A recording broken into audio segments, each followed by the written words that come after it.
I did not break any speed limits. In fact, I probably was driving fairly slowly coming up the road. I left just before Mr. Thorne finished. I sent him a note telling him I had to come and do this. Yes, yes, yes. um, but today is the 70th anniversary of the Democratic Labour Party. Oh, wonderful. So, yeah, 70 Yes. years. So I've had a long day. I went to church service and all of that. But I want to touch on something that issue Glenn just raised, because thank you very much, Judy.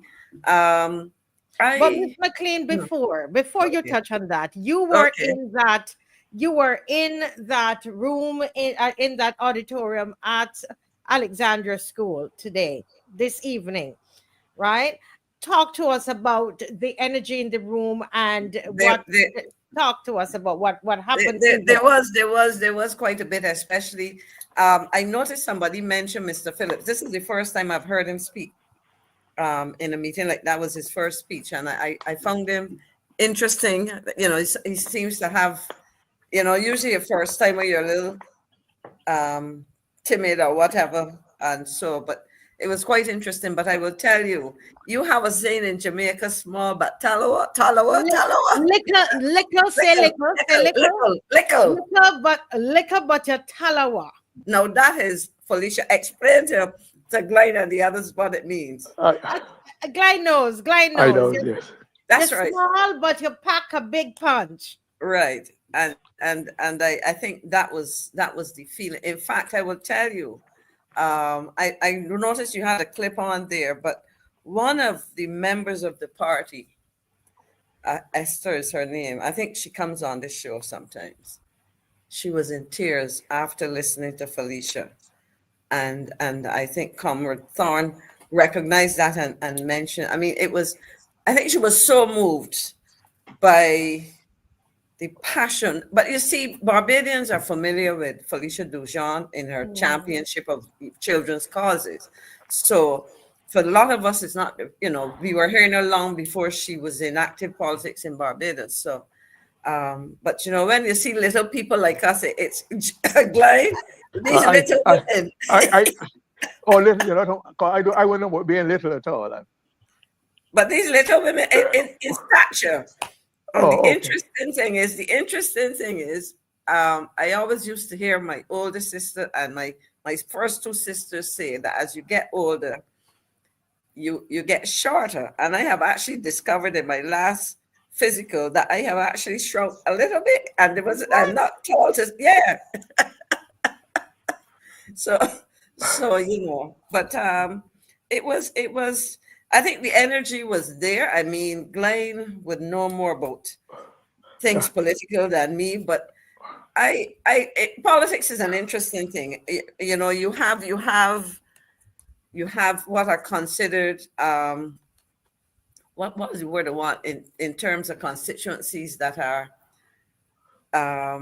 what's the word, Glenn, supported by a party for a long time. It's Um, Strongholds, you have seen strongholds, strongholds. strongholds. strongholds. That's the word. That's the word I want. And St. James North is supposed to be one, but we have But seen elections. Yeah, go ahead, Glenn. no, I think we are making the mistake that St. James has historically been a stronghold for the BLP. That's what I But said, but but I don't know if it's quite but so. but St. James, neither St. James nor Hmm. any other part of Barbados has gone through what we've gone through since 2018. That's true. So That's true. therefore, I think people are misleading themselves. I think if the Prime Minister thinks that she's still as popular as she Hmm. was in 2018 or her government, she is sadly mistaken. Both she individually and the government have lost a lot of ground in popularity and trust and belief. So if that is so, one has to understand what is logical to expect somebody has also gone to St. James North. So it Right. being a strong crowd cannot be as strong as before. Mhm. And Right. therefore, uh, you can have a good fight. Like I said, tonight you weren't here, but I thought how powerful Miss Dujon was and is as a Yes. presenter. And therefore they have underestimated because Mr. Blackman has not yet taken part in any debate in which I think he can be a match for Miss Dujon And in presentation. unfortunately for him, he started out with a level of arrogance, not necessarily, well. referring to the political challenge he will have and that whole exercise of the by-election. But I remember my encounter with him, because it was less of an exchange, because he didn't get into speaking to what I But read, we raised it, we discussed it and played. we discuss it here, Yeah, yes. and therefore I'm not going to translate that into what I expect him to do in Barbados. And I think his behavior so far has fortified my determination to be cautious in that regard. Now, I listen, and I tell people you have to be careful about displaying what I call arrogance. Barbadian, and I'm not talking about confidence. I'm talking about an arrogance in which you seek to, and no pun intended and pun intended, talk down to people, and do so in a way that at the end of the day, you do it and you do not demonstrate a depth of understanding of issues. In his case, issues education. And again, this is an area in which I think that he is less knowledgeable, because he's come from a very different background, and I don't believe that he would have been following the issues and comprehend them, because we've had a lot of discussions in Barbados in the last couple of years about our educational system, about children in the system, and all of these things. And I am not sure that he's participated, but I let others speak. Marcia. In the old time days, we would have gone there and read the files, read the reports, get familiar with the literature, the studies, etc. And that's true. That's true. So you go in there and start talking. What is the basis on which you're making suggestions and have ideas? Ideas based on what? That is and true. Get the grounding, but that and is then true. you be. Otherwise, I think you're just waste. And then it's just sort of. This is the first time, Maxine and Marcia, that Barbados has ever been afflicted with 3 successive, two education failures. Santia Bachelor, when she Minister of Education, and then Miss McClean. And now we seem to be heading to a third. Barbados used to be a place where education minister was like the Minister of Finance. In stature and powerful. But Glenn, help me here, because I am trying still, and Marcia, I don't know if you found out, to understand the structure of the delivery. I don't even want to say the Ministry of Education, because I don't know of the delivery of education. Where are these 2 ministers located physically? How do they interface? Who speaks as, because you see, when you have in the Prime Minister's office, where she under her portfolio of Minister of Finance, she is Minister of Finance with a Minister in Finance. Right. You have which is like a Minister of State. You have in the Ministry of Health, the Minister of Health, and then I am not sure, I'm trying to remember if there's a Minister of State. A Minister of State he's called? Yeah. Right, so there's a Minister of State. So specifically, you're very clear as to who is the senior minister.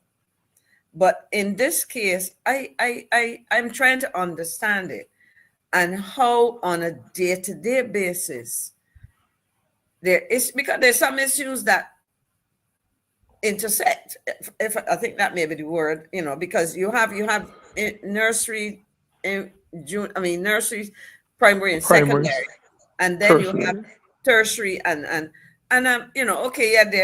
they're different areas of the educational system, but when you're talking about overall policy in certain respects, I'm just trying to understand who you go to. No, I was just saying, Ms. McClean. Yeah, no, I think that the exposure is good, and listening to them, with additional exposure and involvement in their constituencies and so on. And each of them are bringing an interesting set of experiences and backgrounds. So that adds to, to what they have to put on the table. But of course, I think the critical thing is for people to understand what representation is about first and foremost. Yes. And that's going to be important. So in essence, what you're saying, Glenn, is that a minister has three assistants. You have your personal assistant, you have the Right. traditional assistant in the constituency office. I know they had this the third one. I'm trying to remember the title that they gave. The one I think the Prime Minister mentioned. A constituency liaison officer. Yeah, that they can go to funerals and whatever. Has that gone into being? As far as I know, I have to. Wow. Yeah, I have to check. And I think if I remember correctly, I saw a piece of legislation. Let me check. Yeah, but actually I was gonna make another point, but Glenn's reference to taxpayers' money has triggered something. And when I looked at CD's comment about free alcohol, etc., my recollection was that a couple of weeks ago, the government would have gone for a supplemental, I think, of $14 million. Right. Supposedly, and this is speaking on the correction, I'll do the research, and when I come on the show again, I'll want to raise it. $14 million as a supplementary if I to go to the regathering and or other things, but regathering. Now, when I looked across the estimates for this financial year 25-26, there were several allocations, including I'd seen one under the National Cultural Foundation, under the Prime Minister's office, under several ministries. And so what I want to do and present to our loyal opposition, to the persons who follow the program, would be an analysis and an identification of the total amount of money that has been allocated for the regathering exercise.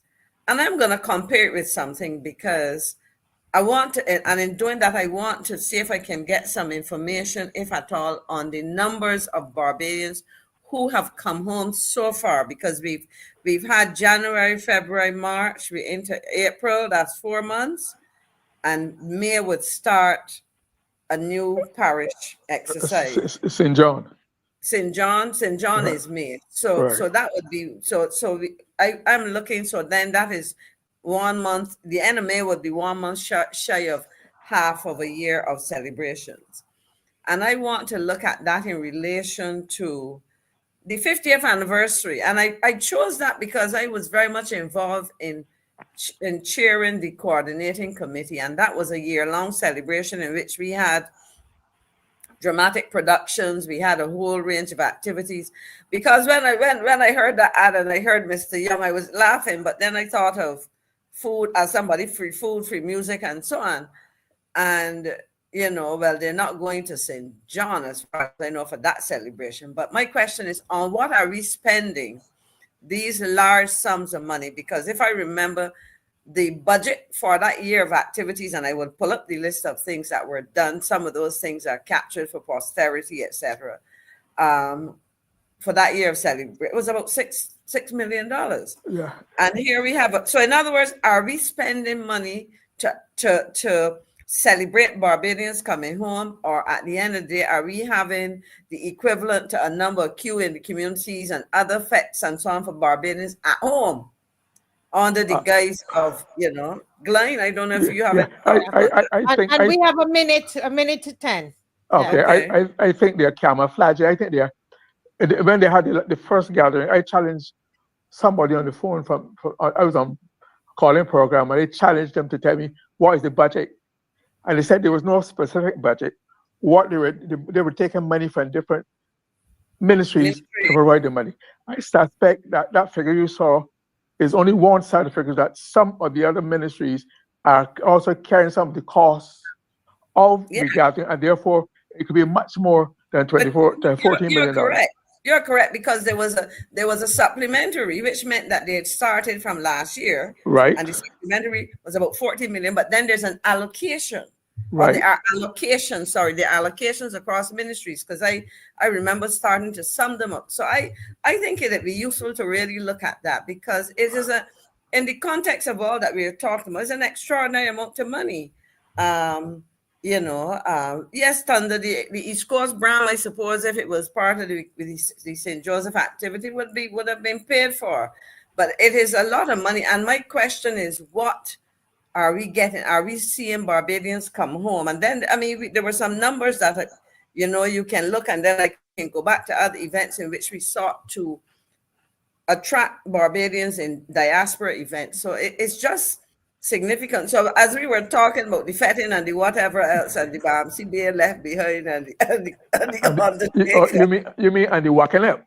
Well, exactly. Okay, no, So no. I really will take some time to look at that, Marcia, because I think Yeah.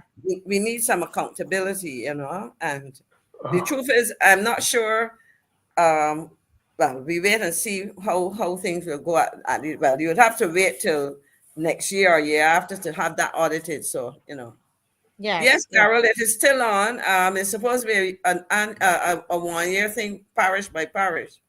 Yeah.